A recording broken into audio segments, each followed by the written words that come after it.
Al Durr وهذه الكلم بمديح الهادي تنتظم ضاءت بالمختار الظلم وحلا في مولده النغم قسما بالله رب العالمين وقضينا غير دين الله دين فهو دين الحق دين الأنبياء إنه الإسلام. بسم الله الرحمن الرحيم نحمده ونصلي ونسلم على رسوله الكريم أما بعد فأعوذ بالله من الشيطان الرجيم بسم الله الرحمن الرحيم وَلَقَدْ يَسَّرْنَا الْقُرْآنَ لِلذِّكْرِ فَهَلْ مِن مُدَّكِرٍ صدق الله العظيم سبحانك لا علم لنا إلا ما علمتنا إنك أنت العليم الحكيم.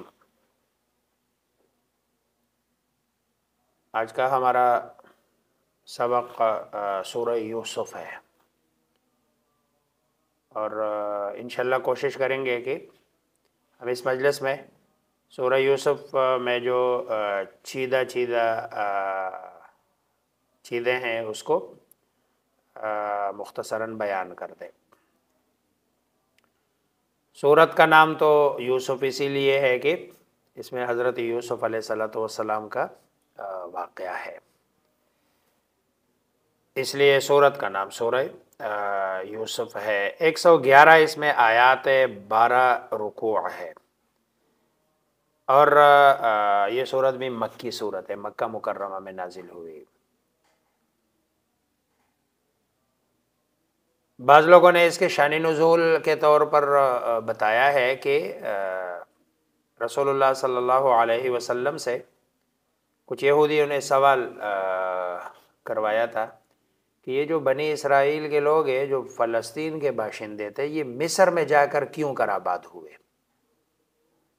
تو ان لوگوں کا خیال تھا کہ شاید رسول اللہ صلی اللہ علیہ وسلم کو بنی اسرائیل کی تاریخ معلوم نہیں ہے، اس لیے رسول اللہ صلی اللہ علیہ وسلم اس سوال کا جواب نہیں دے سکیں گے اور اس طرح آپ کے خلاف یہ پروپیگنڈا کرنے کا موقع مل جائے گا کہ آپ معاذ اللہ سچے نبی نہیں ہیں. حالانکہ آپ کی نبوت کے لیے بنی اسرائیل کی تاریخ کا معلوم کرنا کوئی ضروری بھی نہیں تھا.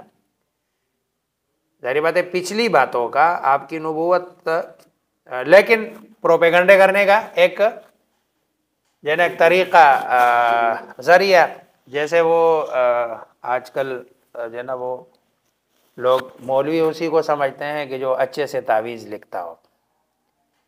حالانکہ مولوی بننے کے لیے کوئی ضروری نہیں ہے کہ وہ تعویذ بھی لکھتا ہو. ایک بزرگ کے بارے میں آتا ہے کہ وہ ایک خاتون آئی ہے اس کے پاس، اس نے کہا کہ مجھے تعویذ لکھ کے دے دو. تو نے کہا بی بی مجھے تعویذ لکھنا نہیں، کبھی لکھی بھی نہیں ہے. اس کے سامنے کہا تم کیسے مولوی ہو اور تمہارا تو بڑا نام ہے، لوگ کہتے ہیں بہت بڑے مولوی ہے، آپ کو یہ چھوٹا سا کام یعنی تعویذ لکھنا بھی نہیں آتا. بہرحال جب وہ نہیں مانی تو اس نے کہا یار مجھے ایک کاغذ دے دو.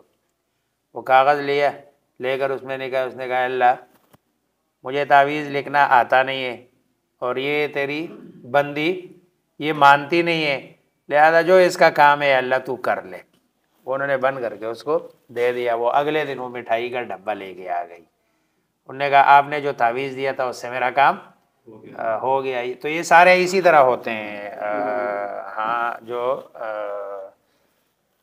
تعویذ والے کام ہے. تو بہرحال رسول اللہ صلی اللہ علیہ وسلم، لیکن نا ظاہری بات ہے چونکہ ایک پروپیگنڈے کا ذریعہ تھا، اس لیے اللہ تبارک و تعالی نے بنو اسرائیل کے فلسطین سے مصر جانے کا پورا واقعہ اتنی تفصیل کے ساتھ یہودیوں کو بھی پتہ نہیں ہوگا جتنا اللہ تبارک و تعالی نے کیا کیا ہے، بیان کیا ہے کہ یہ حضرت یعقوب علیہ السلام جن کا دوسرا نام اسرائیل ہے، یہ جو قرآن میں اسرائیل ہے نا یہ یعقوب علیہ السلام ہے.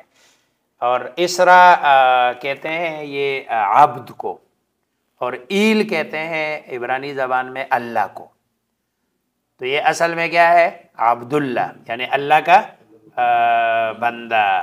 یہ یعقوب علیہ السلام کا دوسرا نام ہے. 12 صاحبزادے ہیں اور انہی کی نسل سے بنو اسرائیل کے 12 جو قبیلے ہیں وہ پیدا ہوئے، جو حضرت موسیٰ علیہ السلام کے واقعے میں کہ اللہ تبارک و تعالیٰ نے ان کے لیے 12 چشمے ہر ایک قبیلے کے لیے الگ الگ، تو یہ گویا کہ حضرت یعقوب علیہ السلام کے ہر بیٹے کا ایک ایک قبیلہ ہے۔ تو اس صورت میں یہ کہ ان کے بیٹے پہلے تھے تو فلسطین میں، لیکن حضرت یوسف علیہ السلام کے توسط سے یہ پھر سارے مصر آ کر آباد ہوئے۔ سورہ یوسف کی خصوصیات میں سے ایک خصوصیت یہ ہے کہ اس میں حضرت یوسف علیہ السلام کا پورا واقعہ ایک ہی تسلسل کے ساتھ بیان ہوا، تفصیل کے ساتھ۔ اس کے علاوہ قرآن کریم میں کسی جگہ کسی نبی کا واقعہ تسلسل کے ساتھ، تفصیل کے ساتھ پورا کا پورا مذکور نہیں ہے۔ ہاں آیت جو ہے نا کوئی مسئلہ چل رہا ہے، کہیں کوئی وعظ کے لیے، نصیحت کے لیے، کوئی جو ہے نا کسی نبی کے واقعے کے کسی ایک جز سے جو ہے نا دلیل پکڑنا اور اس کو بطور نصیحت کے پیش کرنا مقصود ہوتا، وہاں اسی حصے کو لے لیا اور باقی پورے واقعے کو چھوڑ دیا۔ یہ دوسری بات یہ ہے کہ یہ قرآن کریم کی واحد صورت ہے کہ جس میں حضرت یوسف علیہ السلام کے واقعے کے علاوہ کوئی ایک بات بھی دوسری ذکر نہیں ہے۔ یعنی سٹارٹ یوسف علیہ السلام کے قصے سے اور آخر میں صرف اتنا کہا کہ یہ قصہ عقل مندوں کے لیے اس میں عبرتیں ہیں، بس۔ اس کے علاوہ حضرت یوسف علیہ السلام کا پورا واقعہ گویا کہ پوری صورت اسی کے لیے وقف ہے، باقی کوئی صورت ایسی نہیں ہے کہ جس میں ایک ہی مضمون، ایک ہی بات اور اتنے تسلسل کے ساتھ جو ہے نا۔ اچھا، پھر سورہ یوسف علیہ السلام کے بارے میں اور ان کا جو واقعہ ہے قرآن کریم کی کسی صورت میں اس کا تذکرہ تک نہیں ہے۔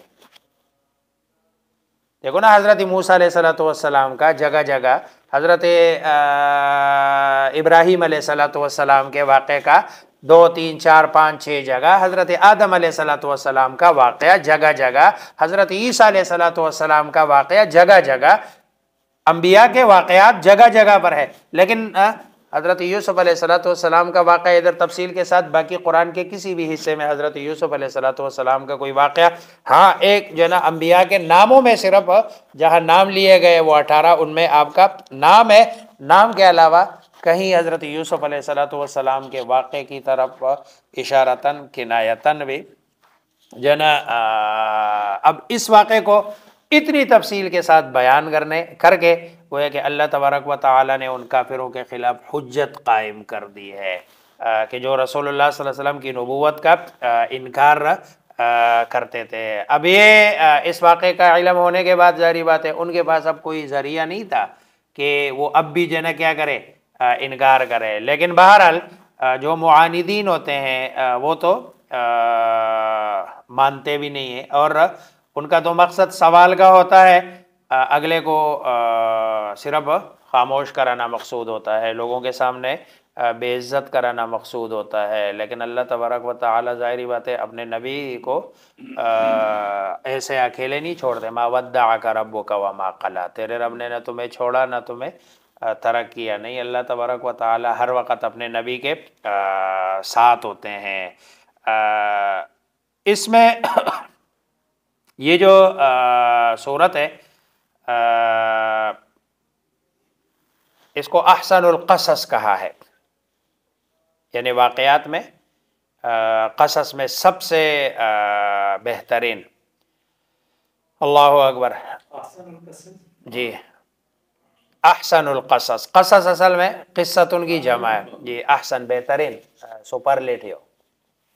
دیکھو اس میں یوں سمجھ لینا انسانی زندگی کے جتنے بھی پہلو ہے ان سب کا تقریباً اس میں احاطہ ہے۔ اب یہ حسد اور جس سے حسد کیا جاتا ہے اس کا تذکرہ ہے، مالک مملوک، بادشاہ رعایا۔ حضرت یوسف علیہ السلام پہلے مملوک تھے، پھر اللہ تبارک و تعالی نے ان کو مالک بنا دیا۔ اسی طرح شاہد مشہود، گواہی دینے والا اور جس کے خلاف گواہی دی جا رہی ہے، اس کا بھی تذکرہ ہے۔ عاشق، معشوق، عاشق کا بھی ہے، معشوق کا بھی ہے۔ قید، رہائی، قحط، خوشحالی، گناہ، عفو درگزر، فراق، وصال، حضرت یعقوب علیہ الصلوۃ والسلام کے اپنے بیٹے سے فراق ہے، پھر وصال ہو گیا۔ بیماری، صحت، باپ بیمار ہے، آنکھوں کی بینائی چلی گئی، پھر اللہ تبارک و تعالی نے صحت دی۔ اسی طرح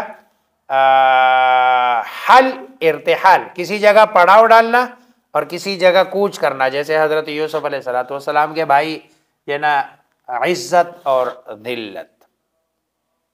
دیکھو زندگی ساری انہی چیزوں کے ارد گرد چلتی ہے، اور اللہ تبارک و تعالی نے اس ایک ہی صورت میں یہ ساری چیزیں بیان کر دی ہے کہ حسد، محسود، مالک، مملوک، شاہد، مشہود، عاشق، معشوق، قید، رہائی، قحط، خوشحالی، گناہ، عفو درگزر، فراق، وصال، بیماری، صحت، اور جنا کسی جگہ اترنا پھر وہاں سے کوچ کرنا، عزت اور ذلت، یہ سب اللہ تبارک و تعالی نے ایک سورہ یوسف میں گویا کہ زندگی کے لیے اصول، ضابطے، قوانین اور ہماری تربیت کی ہے۔ نتائج قصے سے کیا نکل رہے ہیں؟ پہلا نتیجہ کہ قضاء اور قدر کا کوئی دافع بھی نہیں ہے، کوئی مانع بھی نہیں ہے۔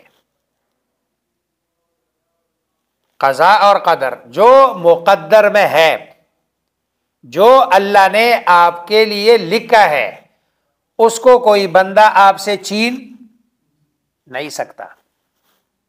اب دیکھو نا، یوسف علیہ الصلوۃ والسلام کے بھائیوں نے حضرت یوسف علیہ الصلوۃ والسلام کو کنویں میں ڈالا، اور ڈالنے کی وجہ یہ تھی کہ باپ کا منظور نظر ہے، یہ باپ کے منظور حسد کی وجہ سے، کہ باپ کا منظور نظر ہے، باپ کے سارے توجہات اس کی طرف ہے، جس کی وجہ سے ہم جو ہے نا باپ کی توجہات پورے کے پورے حاصل۔ حضرت یوسف علیہ الصلوۃ والسلام کنویں میں بھی گئے، لیکن باپ کے توجہات اس سے ہٹ نہیں سکی۔ باپ کی تو اس کے لیے بینائی تک چلی گئی، تاکہ سوچ میں حضرت یوسف علیہ الصلوۃ والسلام ہو، اور بیچ میں نظر جو بیٹے آ رہے ہیں وہ اس کے بیچ میں حائل بھی نہ ہو۔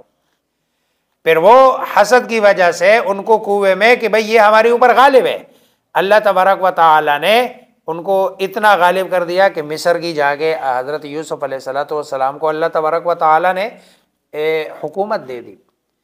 اللہ جس کو کوئی چیز پہنچانا چاہتے ہیں اس کو کوئی بھی بندہ روک نہیں سکتا۔ ہاں، ایفرٹ جو کرتا ہے اس پہ اس کو ثواب اور عذاب کا ترتب ہے۔ یہ نہیں ہے کہ میں اگر کہوں کہ کسی کو گولی ماروں گا اور کہوں گا کہ بھائی جو نا وہ دیکھو نا یہ تو اللہ نے مارنا تھا اس کو، میں نے اللہ کا کام آسان کر دیا، یہ نہیں ہے۔ مارنا تو اللہ نے تھا، وقت تو مقرر ہے، لیکن یہ جو آپ مار رہے ہیں نا، یہ اپنی مرضی، منشا اور اپنے اختیار کے ساتھ مار رہے ہیں۔ اس لیے اس کا جو آپ کی نیت ہے کسی کے ساتھ برائی کی، حسد کی، اس کا آپ کو گناہ ملے گا، باقی کرنا کس نے ہے، اس کا نتیجہ نکالنا یہ اللہ تبارک و تعالی۔ اگر آپ جو ہے نا 100 بار کسی کو نقصان پہنچانا چاہتے ہیں، اللہ نہیں پہنچانا چاہتے، نہیں پہنچا سکتے، لیکن اگر اللہ تبارک و تعالی پہنچانا چاہتے ہیں، یہ ساری دنیا جمع ہو کر اس سے اس نقصان کو دور کرنا چاہتے ہیں، نہیں دور کر سکتے۔ اور یہ حضرت یوسف علیہ الصلوۃ والسلام کے واقعے سے یہ سبق مل رہا ہے کہ دیکھو نا بھائیوں نے کیا جو ہے نا نقصان پہنچانے کی کوشش کی، اللہ تبارک و تعالی نے۔ اچھا، اس میں زندگی کا ایک بڑا عجیب سا سبق ملتا ہے کہ دیکھو حضرت یوسف علیہ الصلوۃ والسلام کے واقعے کو اگر 3 لفظوں میں ہم بیان کریں نا، تو کنویں میں جا کر، غلام بنوا کر، مصر کے بازار میں بکوا کر، اور ایک خاتون کا زرخرید غلام بنوا کر، پھر اس خاتون کا معشوق بنوا کر اس کو گناہ کی طرف مائل کر کے اسی کے ذریعے سے جیل بھجوا کر وہاں سے اٹھا کر مصر کے تخت پر بٹھا دینا۔ اب یہ ہے کہ تقدیر تدبیر پہ ہر صورت میں غالب ہے۔ اب تدبیر تو دیکھو نا، تدبیرات کیا ہے؟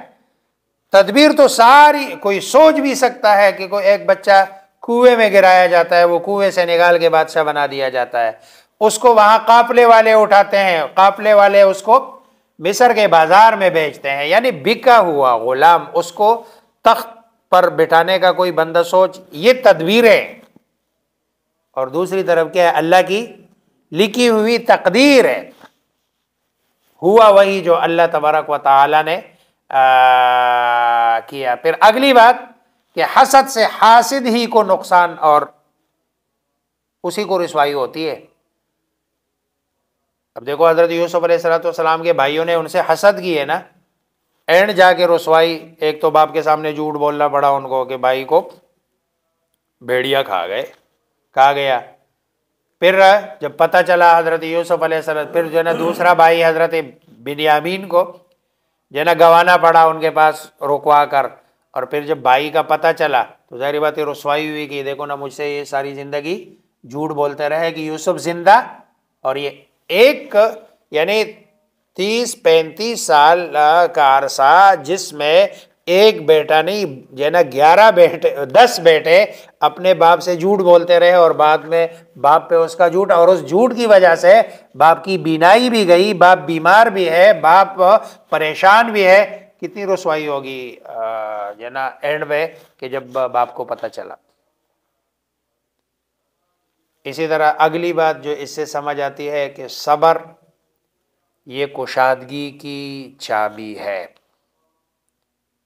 حضرت یوسف علیہ السلام نے صبر کیا تو صبر کا نتیجہ یہ ہے کہ اللہ تبارک و تعالی نے اس کو کشادگی ملی۔ وہ قرآن میں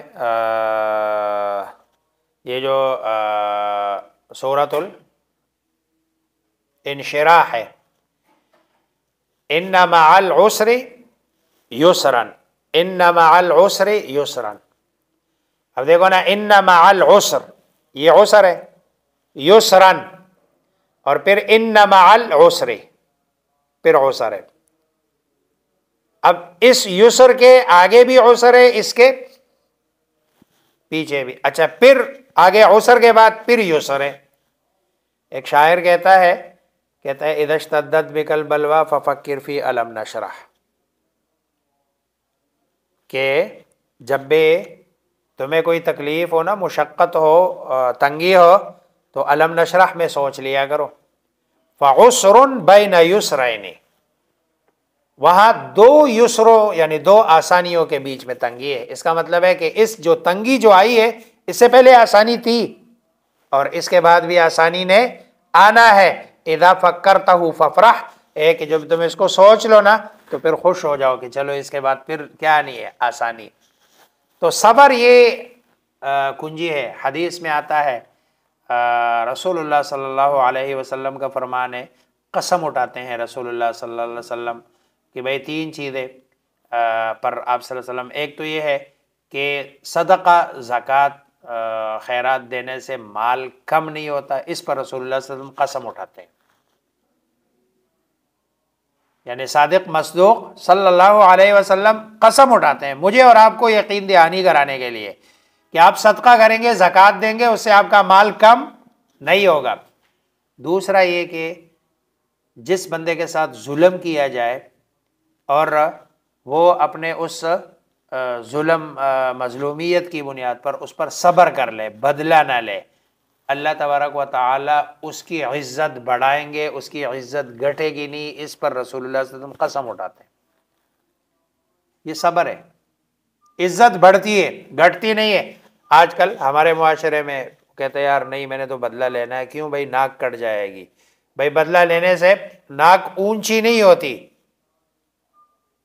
بدلہ لینے سے جو ہے نا وہ آپ نہیں لیں گے تو آپ کی جو ناک ہے نا وہ کیا ہوگی، کھٹے گی نہیں، آپ کی عزت میں اضافہ ہوگا۔ لیکن اگر مقصود یہ ہو تو یہ جو ہے نا صبر یہ کشادگی کی کنجی ہے۔ اگلی بات کہ تدبیر کرنا یہ عقل کی بات ہے۔ حضرت یوسف علیہ السلام نے جب بادشاہ کا خواب سنا، خواب سن کے ان کو بلا کے انہیں جب وزیر خزانہ بنایا، تو وزیر خزانہ بنا کر ظاہری بات ہے وہ 7 سال تو بارش بہت زیادہ ہونی تھی، جس میں بہت زیادہ فصل ہونی تھی۔ اب انہوں نے تدبیر کی کہ بھئی یہ جو بہت زیادہ فصل ہے اس میں ہم اپنے اگلے کی 7 سال جو آگے قحط کا زمانہ ہے نا اس کے لیے ہم پلاننگ کریں گے۔ تو جب وہ والی پلاننگ ہم کر لیں گے تو وہ والے جو 7 سال ہے جس میں بہت زیادہ ہے اس کو ڈیوائیڈ بائی 2 کر کے یہ والے 7 بھی ہمارے گزر جائیں گے اور وہ والے 7 بھی۔ اب دیکھو یہ تدبیر کر رہے ہیں حضرت یوسف علیہ السلام، اور تدبیر کرنا یہ اور ہر بندے کو زندگی میں تدبیر کرنی چاہیے، اپنے لیے اسباب بھی اختیار کرنے چاہیے، اسباب کو اس کے رخ پر چلانا بھی چاہیے۔ ہاں اینڈ پہ جا کے نتیجہ کیا نکلتا ہے، جو بھی آئے، مثبت آئے، منفی آئے، آپ کے حق میں آئے، آپ کے خلاف آئے، اس پر راضی برضا ہونا چاہیے، کیونکہ نتیجہ میرے اور آپ کے ہاتھ میں نہیں، نتیجہ اللہ نے نکالنا ہے۔ نتیجہ اللہ تبارک و تعالی جنا ہی نکالیں گے، اس لیے نتیجہ میرے اور آپ کے اس میں نہیں ہے۔ اب اس صورت میں جو اگلی بات ہے، حضرت یوسف علیہ السلام کے اس میں 6 امتحان لیے گئے۔ ویسے واقعہ مطلب تفصیل کے ساتھ جو سے سبق نکلتے ہیں وہ نکال رہے ہیں، ویسے تو تفصیل کے سب کو پتہ ہے۔ یوسف علیہ السلام وہ جو ہے نا، ہم جب بچے تھے تو پشتوں میں وہ ایک کتاب ہوتی تھی یوسف زلیخا کے نام سے، شاید جو ہے نا وہ پنجابی میں بھی ہوگی چاہے سندھی میں بھی ہوگی، ہر زبان میں وہ قصہ مطلب سنا ہے، اگرچہ اس میں بہت ساری چیزیں ایسی بھی ہے، جیسے اس میں ہے زلیخا کے ساتھ ان کی شادی ہوئی، مطلب ایسا ممکن نہیں ہے، کیونکہ نبی کی شادی کافرہ کے ساتھ تو ہو سکتی ہے، لیکن کسی ایسی خاتون کے ساتھ کہ جس پر اس کی ذات کے اعتبار سے اور اخلاقی طور پر اس پر کوئی وہ ہونا، اس کے ساتھ نبی کی شادی نہیں ہو سکتی۔ جو فلم بنی نا اس پہ، تو اس میں یہ بتایا کہ آخر میں یہ میں وہی کہہ رہا ہوں، یہ یہودی روایت ہے، میں وہی کہہ رہا ہوں کہ دیکھو کافرہ کے ساتھ شادی ہو سکتی ہے، کیونکہ کافرہ ہونا یہ ایک اور چیز ہے، لیکن اخلاقی اس کے ساتھ نبی کی بیوی ہونا یہ بڑا وہ ہے، یہ بہرحال جو ہے نا حضرت یوسف علیہ السلام کے جو ہے نا 6 امتحان لیے گئے۔ نمبر 1 آپ کے صبر کا امتحان لیا گیا، کنویں میں ڈال کر، کنویں میں ڈالے گئے، آپ نے صبر کیا۔ اب ظاہری بات ہے اتنے چھوٹے نہیں تھے حضرت یوسف علیہ السلام، یعنی ایسے نہیں تھے کوئی گود لیے ہوئے، نہیں، اپنے پاؤں پہ چلنے والا بچہ، اپنے پاؤں پہ چلنے والے بچے کو آپ کنویں میں ڈال رہے ہیں، وہ چیخ سکتا ہے، وہ پکار سکتا ہے، وہ لوگوں کو بلا سکتا ہے، ایسا کچھ نہیں کیا حضرت یوسف علیہ السلام نے۔ اور شاید یہ اللہ تبارک و تعالیٰ کی طرف سے نبی ہے، پرورش تھی اللہ کی انہوں نے۔ دوسرا یہ کہ آپ کے امانت کا امتحان لیا گیا بادشاہ بنا کر، اس نے یہی کہا تھا کہ اجعلنی علی خزائن الارض، مجھے کیا بنا دو، وزیر خزانہ بنا دو۔ کیوں؟ اس لیے کہ میرے اندر 2 کوالٹیاں ہیں، انی حفیظ علیم، انی حفیظ، پہلی شرط یہ ہے کہ میں امانت دار ہوں، حفاظت کرنے والا ہوں، جو ذمہ داری میری سپرد کی جائے میں اس ذمہ داری کو بہترین طریقے سے اس کی حفاظت کر سکتا ہوں۔ اور دوسرا کیا ہے کہ عالم، مجھے اس جو چیز میں مانگ رہا ہوں نا تو اس کا میرے پاس علم بھی ہے۔ اس کا مطلب ہے کسی بھی عہدے پہ جانے کے لیے آپ کے پاس 2 کوالٹیاں ہونی چاہیے، صرف امانت داری دیانت داری بھی کافی نہیں ہے. اب ایک بندہ ہے امانت دار ہے دیانت دار ہے, اس کو خزانے کا وزیر بنا دو, اس کو خزانے کی وزارت کی جنا الف بے کا بھی پتہ نہیں ہے, تو میں نے اس کی دیانت داری اور امانت داری کا اچار نہیں ڈالنا. امانت داری اور دیانت داری کا کیا کرنا ہے جس کو پتہ ہی نہیں ہے کہ بھائی 2 + 2 کتنا ہوتا ہے, اور جنا کیسے ہم نے جنا اکنامکس کو اور جنا ملکی معیشت کو آگے بڑھانا ہے. اور دوسری طرف اگر ایک آدمی پائے درجے کا جنا وہ معیشت کو جانتا ہے, سمجھتا ہے, اور اکنامکس کو بھی جانتا ہے, سمجھتا ہے, لیکن ہے کرپٹ, امانت نہیں ہے, دیانت نہیں ہے, تو ظاہری بات ہے وہ 2 + 2 کے جتنے بھی چکر کرے گا وہ صرف اپنے جیب کے لیے کرے گا, میرے لیے آپ کے لیے نہیں کرے گا. تو یہ آپ کی امانت کا لیا گیا امتحان. اور آپ اپنے اس میں دیکھو حضرت یوسف علیہ السلام کے پاس جب بھائی آئے تھے نا, تو حضرت یوسف علیہ السلام نے پہچان لیا تھا, بھائیوں نے نہیں پہچانا تھا نا. یوسف علیہ السلام کو تو پتا تھا, اتنا دیا جتنا ان کا حق تھا. جو بھائی نہیں آیا تھا, ٹھیک ہے, ان کو پتا تھا حضرت یوسف علیہ السلام کا, اس کا مطلب ہے اصولی طور پر اس کا بنتا تھا. وہ تو خیر ان کو اپنے پاس بلانے کے لیے انہوں نے ایک حیلہ کیا, لیکن تدبیر کی, لیکن نا بھائیوں ہونے کی وجہ سے مطلب ہے اگر یہ ایک جو ہے نا وہ بوجھ اضافی بھی دے دیتا, لیکن نا نہیں دیا انہوں نے, کہ نہیں جتنا جو ہے نا وہ اگلے سال کے لیے پھر آپ آ جاؤ, اور بھائی کے لیے بھی پھر آ جاؤ, اپنا حصہ پھر لے کے جاؤ. یہ ہے امانت, یہ ہے جو ہے نا دیانت. اور پھر فراست بھی ہے, یہ فراست کا امتحان اللہ نے لیا کہ بھئی خواب دکھوا کر پھر انہوں نے کہا کہ بھئی جو ہے نا یہ ہم نے جو 7 سال وہ ہے, اس 7 سال کا غلہ ہم نے کیا کرنا ہے, جمع کرنا ہے, اور پھر آگے اس کو وہ کرنا ہے. پھر استقامت, دیکھو کتنی استقامت سے رہے. عورت بلا رہی ہے زلیخا, خوبصورت, خود بھی جوان, اور کبھی ایک تدبیر کبھی دوسری تدبیر, اینڈ پہ جا کے مطلب یہ ہے دروازے سارے بند کر دینا اور تالے لگوا دینا, اور پھر ان کو بلا لینا. یہ کتنا بڑا امتحان ہے. لیکن حضرت یوسف علیہ السلام اس میں ثابت قدم رہے. پھر اس موقع پر جو ایک سبق ملتا ہے نا, اسباب اختیار کرنا جتنا انسان کے بس میں ہو اتنا انسان کے لیے ضروری ہے.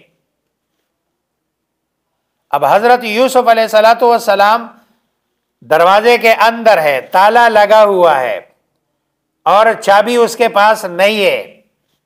جب وہ بلاتی ہے نہیں جاتے ہیں, جب وہ منع کرتے ہیں تو زلیخا اس کی طرف بڑھتی ہے, لپکتی ہے آپ کو پکڑنے کے لیے. حضرت یوسف علیہ السلام بھاگتے ہیں دروازے کی طرف, باوجود یہ کہ ان کو پتا ہے کہ دروازہ کیا ہے, لیکن دروازے تک تو ان کا اختیار تھا. اب دروازے کے بعد یہ ان کے اختیار میں نہیں تھا, تو جتنا اختیار میں تھا سبب اتنا انہوں نے کر لیا, جتنا کر لیا. پھر کبھی کبھار اللہ تبارک و تعالی آپ کے بس میں جتنا سبب ہونا وہ اختیار کر لیتے ہیں, اگلے راستے پھر اللہ خود کھول دیتے ہیں. لیکن یہ نہیں, ہم نے یہ آج کل نا یہ جو توکل کا لفظ استعمال کرتے ہیں نا, توکل کی غلط تشریح کرتے ہیں. توکل کی تشریح ہم یہ کرتے ہیں کہ بھئی ادھر لیٹ جاؤ اور آپ کو آپ کا کھانا یہ کوئی بندہ آ کے آپ کے منہ میں ڈال دے گا, اسی کو ہم توکل سمجھتے ہیں. یہ توکل کی غلط کسی نے وہ کی ہے تشریح, یہ توکل نہیں ہے. توکل یہ ہے اسباب اختیار کر لیے, اب جس چیز کے بھی ہے اسباب اختیار کرنے کے بعد اب آپ کا نتیجہ کیا آنا ہے اس کو اللہ پہ چھوڑ دیں, وہ آپ کے بس میں نہیں ہے. نتیجہ آپ کے موافق آیا تب بھی خوش ہو جاؤ, آپ کے خلاف آیا صبر کرو, کیونکہ اللہ تبارک و تعالیٰ کی طرف سے یہ توکل. وہ ایک حدیث میں آتا ہے, بلکہ 2 حدیثیں ہیں اور بڑی جو ہے نا وہ بہترین حدیثیں. ایک صحابی آیا, آپ صلی اللہ علیہ وسلم کے پاس مسجد نبوی میں جب آیا تو آپ نے کہا کہ بھئی آپ کس پہ آئے؟ انہوں نے کہا سواری پہ. انہوں نے کہا سواری کا کیا کیا ہے؟ انہوں نے کہا اللہ کے بھروسے پہ چھوڑ کے آیا ہوں. انہوں نے کہا نہیں، وہ جاؤ ادھر کوئی بڑا سا پتھر دیکھو اور اس کی رسی کو جو ہے نا مضبوطی سے باندھ لو اور پھر آ کے کہو کہ میں اللہ کے بھروسے. بند ہو گیا تھا. آدھا گھنٹہ میرے خیال میں ہمارا پورا ہو گیا تھا شاید. اچھا،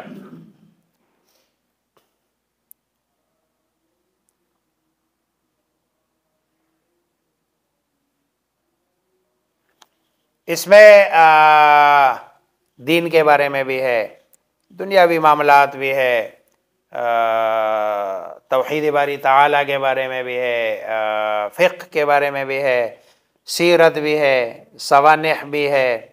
وہ اجازت سے مبانی سی انڈیکیشن بھی ہے کہ اگر یوسف علیہ السلام اللہ کی برہان کا ذکر ہے نا وہ نہ دیکھ لے پر ایک ساتھ ایک وہ جو خواتین کی جنرلی مکاری کی جو جنرل فکر ہے وہ اس پہ آ رہے ہیں. اس کے بارے میں نہیں ہے، اس خاتون کے بارے میں آپ اس پہ رہنمائی کریں گے. وہ ایک عام خواتین کے بارے میں جو ایک عام اس کے بارے میں بھی اگر وہ اس میں خوابوں کی تعبیر بھی ہے، یعنی خواب کی تعبیر بھی ادھر ہی سے نکلتی ہے. اس میں سیاست حکومت کے رموز بھی ہے، انسانی نفسیات بھی ہے کہ بھائی انسانی نفسیات کیسا ہے. دیکھو نا، دوسرے کو خوش دیکھ کر خود اپنے آپ کو جلا دینا، حسد میں مبتلا ہونا، یہ انسانی نفسیات ہے کہ کسی کو کوئی بندہ خوش نہیں دیکھ سکتا. اسی طرح جو معاشی طور پر خوشحالی کی تدبیر بھی ہے کہ آپ نے معاشی خوشحالی کیسے حاصل کرنی ہے. اسی طرح حسن و عشق کی جو ہے نا داستان بھی ہے، زہد اور تقوی کی دستگیری بھی ہے. اس میں انبیاء اور صالحین کا تذکرہ بھی ہے، ملائکہ، شیاطین کا بھی، جنات کا بھی، انسانوں کا بھی. اسی طرح چوپاؤں اور پرندوں کا، اسی طرح راہ راست سے ہٹ جانے والی عورتوں کی حیلہ بازی، ٹھیک ہے، مکاری اور حیا باختگی بھی ہے. اس لیے تو رسول اللہ صلی اللہ علیہ وسلم نے فرمایا کہ مرد اور عورت کبھی بھی خلوت میں نہیں جائیں گے. جب خلوت میں جائیں گے تو تیسرا ان کے بیچ کیا ہوگا؟ شیطان. اب دیکھو نبی ہے، نبی اللہ کے، وہ خلوت ان کو جب زلیخا کے ساتھ خلوت میں، ظاہری بات ہے شوہر ان کے چلے جاتے تھے، یہ دونوں الگ ہوتے تھے، تو یہ خلوت میسر، اس کا نقصان یہ ہوا کہ زلیخا کا دل آ گیا اور پھر وہ اس کو بلانے لگی. وہ تو اللہ تبارک، وہ جو آپ نے کہہ رہے لولا ان رأى برہان ربی، اگر اللہ کی مدد نہ ہوتی تو ایسی صورتحال میں یعنی ایک مرد کے لیے بچنا جو ہے نا کیا ہوتا ہے، ممکن نہیں ہوتا. لیکن یہ تو اللہ تبارک و تعالیٰ کی مدد ہے ساتھ میں، پھر اللہ تبارک و تعالیٰ کے برہانات کو دیکھ لینا.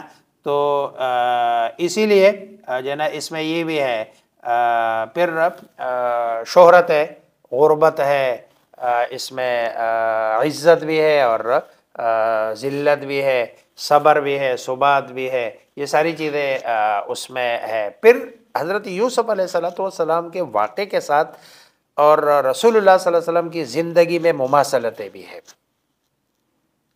پہلی مماثلت تو یہ ہے کہ حضرت یوسف علیہ السلام کے ساتھ حسد کیا ان کے بھائیوں نے. رسول اللہ صلی اللہ علیہ وسلم کے ساتھ بھی جو حسد کیا، ابو لہب کون ہے؟ بھائی تو ظاہری بات ہے رسول اللہ صلی اللہ علیہ وسلم کا کوئی ہے نہیں نا، لیکن ابو لہب کون ہے؟ آپ کے گھر کا بندہ ہے. ابو جہل کون ہے؟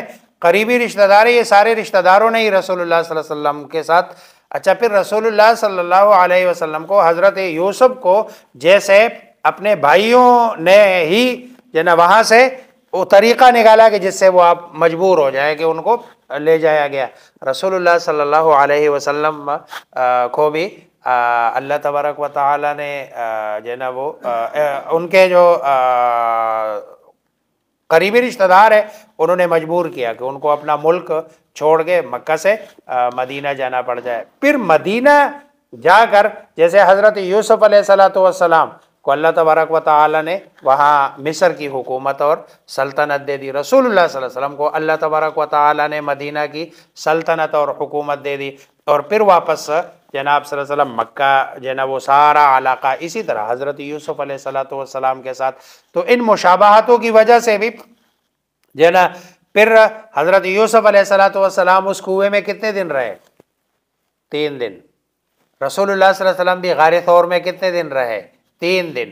دیکھو رسول اللہ صلی اللہ علیہ وسلم کا پناہ غار ثور میں، اور حضرت یوسف علیہ السلام یہ جو ہے نا عروج و زوال کی ایک داستان ہے کہ جو حضرت یوسف علیہ السلام کے اس میں جو باقی ساری چیزیں وہ ہے، وہ جیسے میں نے کہا کہ بھئی واقعات تو آپ نے پڑھے ہیں، لیکن اس میں جو ہمارے لیے سبق ہے 2 3 4، ایک تو اللہ اکبر کبیرہ استغفر اللہ ربی من کل ذنب۔ اس میں ثبوت کا بھی ایک وہ ہے، جی 2 دفعہ اس میں قمیص کا ذکر ہے۔ ایک شروع میں جب ان کے بھائیوں نے وہ لا کے اور حضرت یعقوب علیہ السلام سامنے اٹھا دیا کہ یہ دیکھو اس پر خون بھی لگا ہے اور اس کو درندے نے کاٹا، تو وہ تو پیغمبر تھے، اس کو پتہ چل گیا کہ بھائی اس نے قمیص ٹھیک ٹھاک ہے اور اس پہ خون لگا، خون بھی آتی ہے۔ پھر جی اس میں یہ جو آخر میں اس کا وہ قمیص ان کے اس میں ہاں مولانا رومی کہتے ہیں کہ حضرت یعقوب علیہ السلام کو کنعان میں اپنے پاس سے حضرت یوسف علیہ السلام کی خوشبو نہیں آئی، حالانکہ پاس ہے۔ کیوں؟ اس لیے کہ ابھی تک اللہ کا حکم نہیں تھا، اور جب اللہ کا حکم آیا تو حضرت یوسف علیہ السلام کی خوشبو مصر سے یعقوب علیہ السلام کے پاس فلسطین میں پہنچی ہے، شام میں پہنچی ہے۔ تو یہ کیوں؟ اس لیے کہ اللہ تبارک و تعالی کا حکم آیا۔ تو گویا کہ نبی کا معجزہ، نبی کا کوئی بھی کام، یا جس کو کہتے ہیں نا ذالک من انباء الغیب، دیکھو قرآن اس کو غیب نہیں کہہ رہا ہے، قرآن اس کو کہتا ہے انباء الغیب۔ غیب اور انباء الغیب میں فرق ہوتا ہے، ایک ہے غیب اور ایک ہے غیب کی خبر۔ غیب وہ ہوتا ہے کہ جس میں واسطہ کوئی نہیں ہوتا، انباء الغیب وہ ہوتا ہے کہ جس میں کیا ہوتا ہے؟ واسطہ۔ اب جیسے بہت ساری چیزیں ہیں، مثلا ہمیں رسول اللہ صلی اللہ علیہ وسلم کے واسطے ہیں، ہم نے دیکھی نہیں ہے، ہمارے لیے تو غیب ہے۔ ہم تو اللہ پر بھی جو ہمارا ایمان ہے کیا ہے؟ الذین یؤمنون بالغیب، لیکن بیچ میں رسول اللہ صلی اللہ علیہ وسلم کی خبر ہے، اگر رسول اللہ صلی اللہ علیہ وسلم کی یا قرآن کی خبر بیچ میں نکال دے تو ظاہر بات ہے ہمیں تو نہیں پتا کہ اللہ یا رسول۔ تو جو ہے نا وہ مولانا رومی یہی کہتے ہیں کہ بھئی اتنے دور سے، اور قمیص کا ایک تیسری جگہ بھی تذکرہ ہے نا کہ اگر پیچھے سے پٹی ہوئی ہے تو یہ جو شہادت ہے اس پر کہ بھئی اگر پیچھے سے پٹی ہوئی ہے تو یہ ہے، اور اگر آگے سے پٹی ہوئی ہے تو یہ ہے، کیونکہ وہ ہے۔ اس میں جو اصل اسباق ہے نا اس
مربع دیتا. اس میں جو ہمارے لیے سبق ہے نا مختصراً نمبر 1 کبھی مصیبت کو بندہ سمجھتا ہے مطلب ہے اگرچہ اللہ سے دعا کرنی چاہیے مصیبت کسی پر نہ آئے، لیکن کبھی مصیبت راحت کا باعث اور ذریعہ بنتی ہے، سبب بنتی ہے. ایک نمبر 2 حسد کی بیماری. اس لیے ہر بندے کو یہ ہے کہ وہ حاسدین کے حسد کے لیے ہر وقت دعا مانگے. ومن شر حاسد اذا حسد میں قرآن میں بھی اس کا تذکرہ ہے کہ حسد کرنے والا جب حسد کرنے لگے، اس لیے پھر وہ کبھی نظر لگاتے ہیں، کبھی دوسری جو نا وہ کرتے ہیں. نمبر 3 جو سب سے اعلیٰ چیز ہے نا اخلاق، اعلیٰ اوصاف اور بہترین تربیت. قیامت والے دن جو میزان عدل پر جس چیز کو تولا جائے گا نا اور سب سے زیادہ جس کا وزن ہوگا وہ اخلاق حسنہ کا ہوگا. نماز، روزہ، زکوٰۃ، حج، یہ جتنے کام ہم کرتے ہیں ان میں سب سے زیادہ جو وزنی چیز ہوگی نا قیامت والے دن وہ اچھے اخلاق ہوں گے. اور ظاہری بات ہے جس چیز کا زیادہ وزن ہوگا وہی دوسرے پڑھنے کو کیا کرے گا. اور اگر اخلاقی اچھے نہیں ہے تو اس کا مطلب یہ ہے کہ پھر بد اخلاقی جو دوسری سائڈ ہوگی ادھر اس کا وزن بھی تو زیادہ ہوگا نا، وہ آپ کے گناہوں کے پڑھنے کو. اب اچھے اخلاقی سب سے، اب دیکھو نا حضرت یوسف علیہ السلام کے اخلاق اچھے، تربیت اس کی اچھی ہوئی، اعلیٰ اوصاف کے مالک ہے. کہاں یعنی کس راستے سے جو نا وہ بیچارے گزر گئے، لیکن ایز دا اینڈ وہ ان ساری چیزوں نے اپنا رنگ دکھایا. اور جو حقیقی عزت جو پہلے بھی تھی لیکن اب دنیاوی اعتبار سے بھی ان کو عزت ملی. اب اس میں جو اصل چیز ہے حضرت یوسف علیہ السلام کی چونکہ تربیت ایک عظیم باپ کے ہاتھوں ہوئی، حضرت یعقوب علیہ السلام، اور وہ بھی خاندان نبوت سے. اور جو ہے نا وہ آباء و اجداد کی جو اخلاقی میراث تھی حضرت ابراہیم علیہ السلام، اس میں بھی ان کو وافر مقدار میں حصہ ملا تھا. اس نے اپنا رنگ دکھایا. آج بھی دیکھ لو مطلب ہے جو لوگ اچھے اخلاق کے مالک ہوتے ہیں نا وہ کسی بھی انسٹیٹیوٹ میں ہوتے ہیں دنیاوی اعتبار سے. کبھی ایسے بھی ہوتا ہے اچھے اخلاق والے بندے میں کوئی جو کام ہوتا ہے اس میں اگر تھوڑی بہت کمی بھی ہو نا تو اگلا بندہ کہتا ہے نہیں یار بندہ اچھا ہے، ٹھیک ہے تھوڑا سا اس معاملے میں کمزور ہے، چلو چلانے دو. لیکن اگر ایک بندہ اچھا بھی ہے لیکن بدتمیز ہے، بد اخلاق ہے، وہ کہتا ہے یار اس کا بھی جو نا بیڑا غرق ہو اور اس کے کام کا بھی بیڑا غرق ہو. سارا دن تو یہ چخ بدتمیزی، بد اخلاقی. تو اخلاق بہت اچھی چیز ہے، اللہ جو ہے نا وہ. اگلی چیز ہے دین پر جمے رہنا، عفت، امانت، استقامت، یہ ساری بھلائیوں کا سرچشمہ ہے. وہ ایک جملہ ہے کسی کا کہ الاستقامت فوق الف کرامہ، استقامت کے ساتھ رہنا یہ 1000 کرامتوں سے بہتر ہے. استقامت یہ 1000 کرامتوں سے بہتر ہے. ایک بندے کے پاس 1000 کرامتیں ہیں اور دوسری بندے کے پاس صرف استقامت کی نعمت ہے، یہ استقامت والا بہتر ہے اس سے. اور جس بندے نے استقامت والی صفت سے اپنے آپ کو مزین کیا نا دنیا میں آخرت میں جو بھی وہ کامیاب ہوا. اور آپ دیکھ لیں جس بندے نے جو ہے نا وہ چھوٹے کام میں اس نے سٹارٹ لیا اور اسی کام کو چلاتے رہے. وہ سٹارٹ میں چھوٹا تھا، اینڈ پہ جا کے وہ اتنا بڑا بنا کہ اس کے لیے سنبھالنا بھی کیا ہو جاتا ہے، مشکل ہو جاتا ہے. یہ استقامت ہے.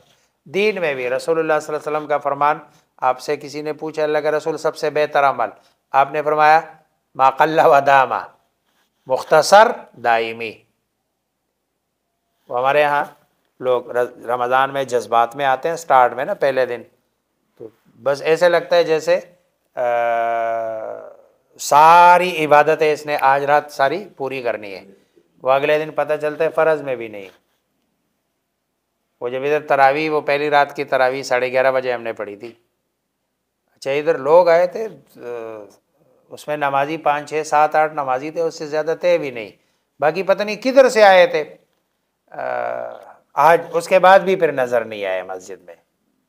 بس وہ جذباتی اسلام جو ہے نا ہمارا دین، یہ جذبات کی بنیاد پر نہیں ہے کہ بھئی آپ جو ہے نا وہ نوافل شروع کر دو تو پڑھتے رہو پڑھتے رہو پڑھتے رہو، ظاہری بات ہے انسان اکتا جاتا ہے، تھک جاتا ہے، کام بندہ اتنا کرے نا جس سے بندہ اکتا ہے نا، اور وہ بالکل تسلسل کے ساتھ جو ہے نا چلتا رہے، تو یہ جمع رہنا۔ پھر اگلی بات مرد اور عورتوں کا اختلاط، یہ فتنے کا باعث ہے، اس لیے منع کیا ہے جو ہے نا۔ اسی طرح معصیت سے مصیبت بہتر،